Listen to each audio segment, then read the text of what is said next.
चांद की धरती पर भारतीय तिरंगा शान से फहरा रहा है। भारतीय स्पेस एजेंसी इसरो के मिशन मून ने चांद के दक्षिणी ध्रुव पर अपने चंद्रयान-3 की सफलतापूर्वक सॉफ्ट लैंडिंग कराकर दुनिया के फलक पर अपना नाम सबसे ऊपर कर लिया है। चांद के दक्षिणी ध्रुव पर उतरने वाला चंद्रयान-3 दुनिया का पहला स्पेसक्राफ्ट है। चंद्रयान-3 की लैंडिंग सफल होते ही बेंगलुरु स्थित इसरो के मिशन ऑपरेशंस कॉम्प्लेक्स में बैठे वैज्ञानिकों समेत पूरा देश खुशी से झूम उठा।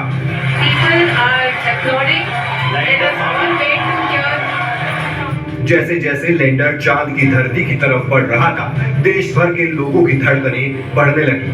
धीरे धीरे लैंडर चांद की धरती की तरफ सीधा खड़ा हुआ। इसके बाद धीरे धीरे लैंडर चांद की धरती पर उतरने लगा।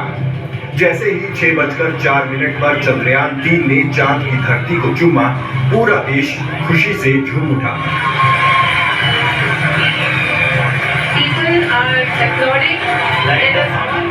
इस पूरे घटनाक्रम को प्रधानमंत्री नरेंद्र मोदी भी लाइव देख रहे थे। सॉफ्ट लैंडिंग के तुरंत बाद प्रधानमंत्री मोदी ने देश के अंतरिक्ष वैज्ञानिकों और देशवासियों को बधाई दी। चलिए अब आपको बताते हैं कि लैंडिंग के बाद चंद्रयान-3 का लैंडर विक्रम क्या काम करेगा। दरअसल अब लैंडर विक्रम के पेट से रोवर प्रज्ञान बाहर निकलेगा। दोनों मिलकर चांद के साउथ पोल का हाल बताएंगे। चंद्रयान-3 मिशन भारत ही नहीं बल्कि पूरी दुनिया के लिए बेहद अहम है।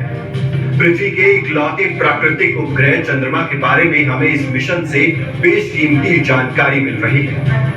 बता दें कि चंद्रयान-2 की तरह ही चंद्रयान-3 में मुख्य घटक रोवर है। चंद्रमा पर लैंडर की सॉफ्ट लैंडिंग के बाद रोवर उसमें से निकलेगा और चंद्रमा की सतह पर घूमकर शोध करेगा, जानकारी जुटाएगा। चंद्रयान-3 के रोवर का वजन केवल 26 किलोग्राम है। इसमें 6 पहिए लगे हुए हैं। इसमें बिजली उत्पादन के लिए सोलर पैनल के साथ बैटरी भी शामिल है। 91.7 सेंटीमीटर लंबा, 75 सेंटीमीटर चौड़ा और 39.7 सेंटीमीटर ऊंचा रोवर अपने 6 पहियों की मदद से चंद्र सतह पर चलेगा। छोटे आकार और अन्य चुनौतियों के चलते रोवर केवल लैंडर के साथ संचार कर सकता है। इसका मतलब है कि अगर ये एकत्र की गई जानकारी लैंडर को भेजता है तो लैंडर इसे भारतीय डीप स्पेस नेटवर्क को भेजेगा। बता दें कि रोवर में 2 प्रमुख उपकरण हैं। उनमें से पहला LIBS यानी कि लेजर इंड्यूस्ड ब्रेकडाउन स्पेक्ट्रोस्कोप ही मुख्य है। यह एक अत्याधुनिक विधि है जिसका उपयोग किसी स्थान पर तत्वों और उनके गुणों की पहचान करने के लिए किया जाता है। ये इंस्ट्रूमेंट चांद की सतह पर बहुत तीव्र लेजर फायर करेगा। इसके चलते सतह की मिट्टी तुरंत पिघलकर प्रकाश उत्सर्जित करेगी। इसके वेवलेंथ का विश्लेषण करके LIBS सतह पर मौजूद रासायनिक तत्वों और सामग्रियों की पहचान करेगा। रोवर पर स्थापित ये LIBS इंस्ट्रूमेंट चांद की सतह पर magnesium, aluminium, silicon, potassium, calcium, titanium और आयरन जैसे तत्वों की उपस्थिति का पता लगाएगा। चंद्रमा पर जारी अंतरिक्ष अभियानों का ये सबसे महत्वपूर्ण पहलू है। LIBS चंद्रमा की सतह पर 14 दिन बिताएगा और विभिन्न स्थानों पर विश्लेषण किए गए डेटा को लैंडर तक पहुंचाएगा। लैंडर उस जानकारी को भारतीय डीप स्पेस नेटवर्क को भेजेगा। इस डेटा का विश्लेषण करके इसरो चंद्रमा की सतह पर तत्वों की पहचान करेगा।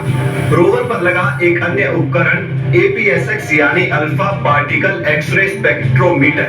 ये चंद्रमा की सतह पर मिट्टी और चट्टानों में प्रचुर मात्रा में रासायनिक यौगिकों का पता लगाएगा। ये चंद्रमा की सतह और उसकी मिट्टी के बारे में हमारी समझ को बढ़ाकर भविष्य के प्रयोगों को और अधिक तेजी से आगे बढ़ाने का रास्ता तैयार करेगा।